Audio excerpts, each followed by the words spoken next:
देखो, अब यूपीएससी ये पीवाई को डिस्कस कर रहे हैं हिस्ट्री के। यू इसने दिल्ली पुलिस ने 2023 में क्या पूछा, मानव इतिहास के किस काल से खाद्य उत्पादक बना। मानव मानव इतिहास में किस काल में, मतलब मनुष्य पहली बार कब ऐसा हुआ कि ये, जैसे अब ये घुमा के पूछ लेगा कि वो उसने शिकार करना छोड़कर, मतलब शिकार करने के साथ साथ उसने खाना उगाना शुरू किया। ये पूछ लेगा कि पहली बार मनुष्य ने शिकार को छोड़कर खाना उपजाना कब शुरू किया। तो इसका आंसर है नवपाषाण युग। इसका आंसर है नवपाषाण युग। नवपाषाण युग, नवपाषाण युग इंग्लिश में बोल सकते हैं उसे न्यूलिथिक पीरियड। कि मानव इतिहास में कब हुआ कि वो खाद्य उत्पादक बना, किस काल में हुआ, तो वो नवपाषाण युग, न्यूलिथिक पीरियड।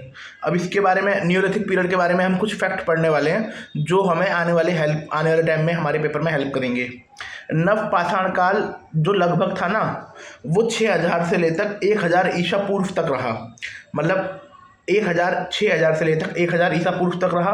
मानव इतिहास में नवपाषाण काल में ही मनुष्य ने खेती शुरू की थी, वही खाद्य उत्पादक वाला खेती शुरू की है। ये पूछ सकते हैं कि मनुष्य ने खेती कौन से युग में शुरू करी, तो इसमें बोल दोगे नवपाषाण, है ना। इस काल में अनाज की खेती और पशुपालन की शुरुआत हुई। ठीक है, अनाज की खेती और पशुपालन कब शुरू हुआ, नवपाषाण युग में।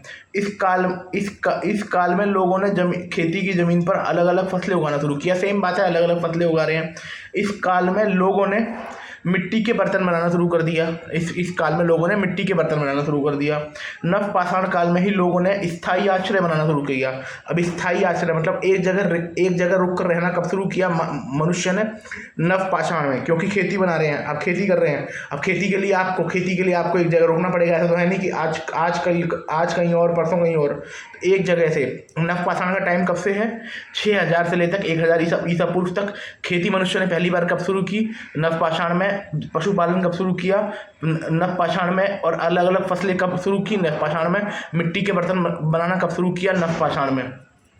फिर इन्होंने 2020 में पूछा था, निम्नलिखित में से किस राज्य में दाइमाबाद नामक ताम्र पाषाणकालीन संस्कृति स्थल स्थित है। अब दाइमाबाद है, एक तो ये दाइमाबाद हड़प्पा में है। मतलब हड़प्पा टाइम का एरिया है, हड़प्पा टाइम की है। और ये महाराष्ट्र में पड़ता है। दाइमाबाद महाराष्ट्र में पड़ता है। दाइमाबाद कहाँ पड़ता है, महाराष्ट्र में।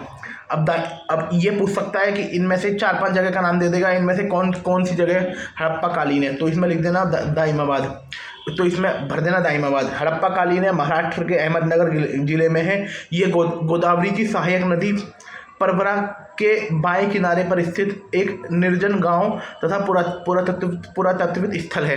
अब ये पूछ लेगा इनमें, चलो पहली बात तो ये फैक्ट होगा कि गोदावरी नदी की सहायक नदी परवरा के बाईं तरफ है। अभी हमसे ये पूछ सकता है, ज्योग्राफी में पूछ सकता है कि इनमें से कौन सी गोदावरी की सहायक नहीं है, कौन सी नदी गोदावरी की सहायक है। तो तुम क्या बोलोगे, परवरा गोदावरी की सहायक नदी है, परवरा, है ना। अब इसे दाइमाबाद हड़प्पाकालीन, यहाँ पर एक ताम्र रथ मिला है, मतलब ताम्र रथ मिला है, कॉपर का रथ मिला है ना।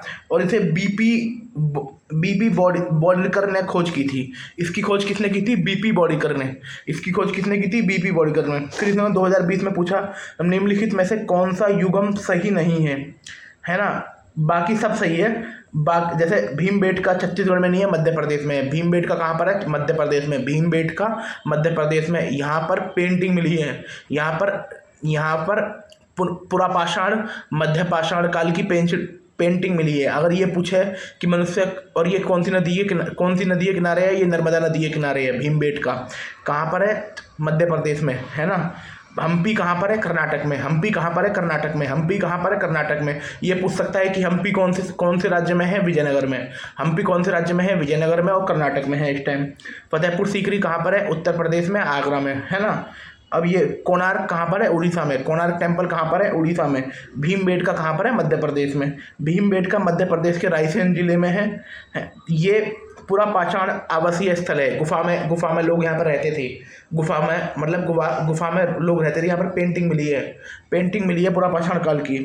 यहाँ पर चित्रों मतलब वही शैली मिली है। अब इसने 2020 में हमसे क्या पूछा, ऐतिहासिक सीढ़ी दारकुआ बावली अग्रसेन की बावली कहाँ पर स्थित है। अग्रसेन की बावली सबको पता है दिल्ली में स्थित है। अग्रसेन की बावली कहाँ स्थित है, दिल्ली में स्थित है, कनॉट प्लेस के पास में है। एक ये एएसआई का स्थल है, संरक्षित पुरातात्विक स्थल है। यह एक ऐतिहासिक कुआं है जो 600 मीटर लंबा और 15 मीटर चौड़ा है ना। ठीक है, अब इन्होंने हमसे 2023 में क्या पूछा, हड़प्पा के दौरान की मूर्तियों को बनाने के लिए लॉस्ट वैक्स कास्टिंग टेक्निक का उपयोग किया गया था, है ना। हड़प्पा में जो मूर्तियाँ बनाई जाती थी, पहली बात तो जहाँ भी कांसे का नाम आए ना, कांसे कॉपर का नाम आए तो वहाँ हड़प्पा भर देना आंख बंद करके। अगर तुम्हें क्वेश्चन आता है वो अच्छा अलग बात है, पर अगर आपको क्वेश्चन नहीं आता तो वहाँ आंख बंद करके हड़प्पा भर देना।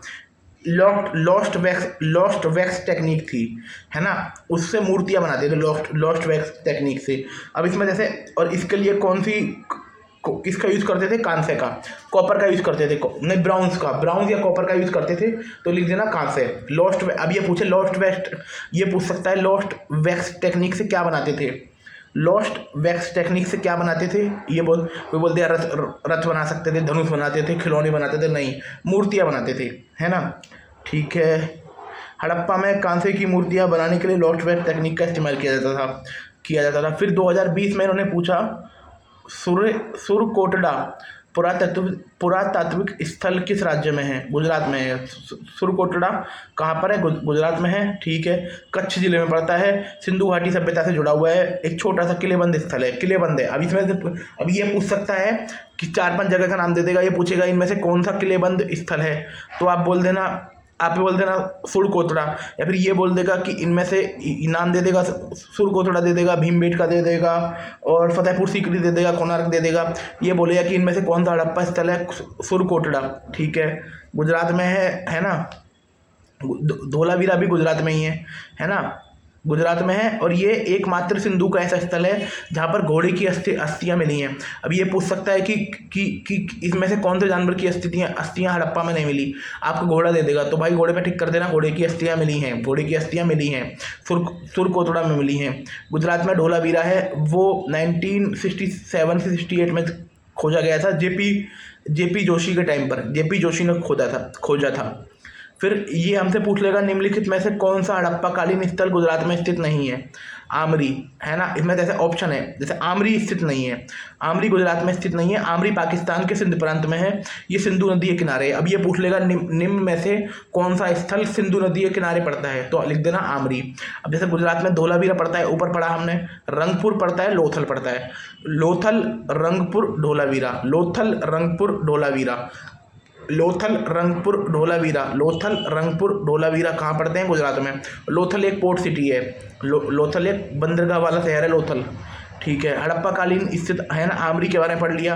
आमरी हड़प्पा से पहले की सभ्यता और हड़प्पा के बाद की सभ्यता के बीच का संक्रमण युग दिखाता है। मतलब यहाँ पर हड़प्पा के टाइम का लोग भी मिले, हड़प्पा के टाइम के साक्ष्य मिले हैं, हड़प्पा से पहले के साक्ष्य मिले हैं, और हड़प्पा के बाद के साक्ष्य मिले हैं। ठीक है, अब यहाँ पर इम्पोर्टेंट हड़प्पा स्थल दे दिए हैं, और वो दे दिए हैं, वो कहाँ पर है, मांडा कहाँ पर है, जम्मू कश्मीर में, दाइमाबाद कहाँ पर है, महाराष्ट्र में, कालीबंगा कहाँ पर है, राजस्थान में, राखीगढ़ी कहाँ पर है, हरियाणा में, उल्लास कहाँ पर है, उत्तर प्रदेश, सहारनपुर, आलमगीरपुर कहाँ पर है, मेरठ में, उल्लास कहाँ पर है, उत्तर प्रदेश, राखीगढ़ी कहाँ पर है, हरियाणा, राखीगढ़ी सबसे बड़ा हड़प्पा स्थल है।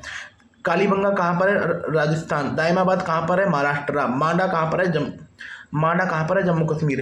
हड़प्पा स्थल कालीबंगन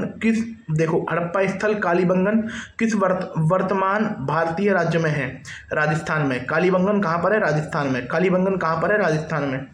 बिहार में चिरांद है, बिहार में क्या है, चिरांद नहीं, बिहार में नहीं है चिरांद, सॉरी। कालीबंगन हड़प्पा का स्थल है, राजस्थान के हनुमानगढ़ जिले में है। यह सर्वप्रथम अमलानंद घोष ने इसकी खोज की थी। इसकी खोज किसने की थी, अमलानंद घोष ने, है ना। यहाँ पर ये कालीबंगा मतलब, और ये बीबी लाल और बी के थापर भी इससे जुड़े हुए हैं। बीबी लाल और बी के थापर ने भी इसकी खोज की थी। घग्गर नदी के तट पे पड़ता है। अब ये पूछ सकता है, जैसे अमरी पढ़ लिया, अमरी सिंधु नदी के किनारे है ना, और कालीबंगा घग्गर नदी के किनारे। इससे पहले हमने पढ़ा था एक गोदावरी नदी के किनारे पढ़ा था ना, प्रवर, दाइमाबाद वाला। हाँ ये रहा दाइमाबाद कौन सी नदी के किनारे है? प्रवर नदी के किनारे। अमरी कहाँ पर? अमरी कौन सी नदी के किनारे है? सिंधु नदी के किनारे। कालीबंगन कौन सी नदी के किनारे है? घग्गर नदी के किनारे। हमें इन क्वेश्चन से, जो आने वाले क्वेश्चन जो फ्यूचर में बनेंगे, हमें उनका भी ध्यान रखना है। ठीक है। कालीबंगन, यहाँ मिलने वाली काली चूड़ियाँ के कारण इसका नाम कालीबंगन रख दिया। यहाँ पर काली चूड़ी मिली है। अब SSC दिल्ली पुलिस ये पूछ सकता है कि भाई काली चूड़ी कहाँ पे मिली है, तो आप बोल देंगे कालीबंगा में मिली है। अब कालीबंगन कौन सी नदी के किनारे मिलता है? ये मिलता है घग्गर नदी के किनारे। कौन से राज्य में पड़ता है? राजस्थान में पड़ता है, हनुमानगढ़ जिले में। यहाँ पर शिलालेख मिली है, मूर्ति मिली है, मिट्टी के बर्तन मिले हैं, ये हर जगह मिलते हैं। यहाँ बंजर भूमि है, लकड़ी के कुंड है, 7 अग्नि वेदिका मिली है, जूते हुए खेत मिले हैं। अब कोई पूछे इनमें से जूते हुए खेत कहाँ मिले हैं, कोई पूछे, मतलब ये दिल्ली पुलिस पूछे इनमें से कौन सी जगह पर जूते हुए खेत मिले हैं। अब ये पूछे इनमें से कौन सी जगह पर जूते हुए खेत मिले हैं, तो आप क्या बोलोगे? कालीबंगा में मिले हैं। आप क्या बोलोगे? कालीबंगा में मिले हैं। ठीक है। अब मोहनजोदड़ो की नृत्य करती हुई लकड़ी की प्रतिमा किससे बनी है? कांसे से बनी है, ब्राउन से बनी है, कांसे से बनी है। मोहनजोदड़ो की ये UPSC ने करंट 2025 में पूछा था।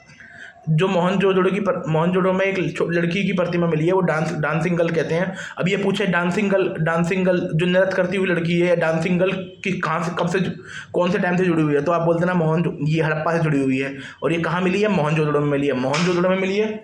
और ये कांसे की बनी हुई थी। ठीक है। यह मूर्ति सिंधु घाटी सभ्यता के शहर मोहनजोदड़ो में मिली है। ये लॉस्ट वैक्स टेक्निक के बारे में बनी है। लॉस्ट वैक्स टेक्निक के बारे में पीछे पढ़ चुके हैं। कांसे की वो बनती थी, है ना। अब पीछे हमने पढ़ा था ना लॉस्ट वैक्स टेक्निक के बारे में। ये रहा, कांसे की वो बनती थी, इससे मूर्तियाँ बनती थी, है ना। अब ठीक है। और इसे खोदा किसने? अर्नेस्ट मेके करके बंदा है। 1926 में इसने मोहनजोदड़ो खोदा था, है ना। मोहनजोदड़ो के HR क्षेत्र की खुदाई की थी, वहाँ पर मिली थी। यह मूर्ति मतलब अच्छी नक्काशी है, आभूषण फैली हुई है, धातु विज्ञान का, मतलब उन लोगों को अच्छी मूर्ति है ये। और एक कांसे की है। डांसिंग गर्ल की कहाँ मिली है? मोहनजोदड़ो में। डांसिंग गर्ल का ही नाम है नृत्य करती हुई लड़की।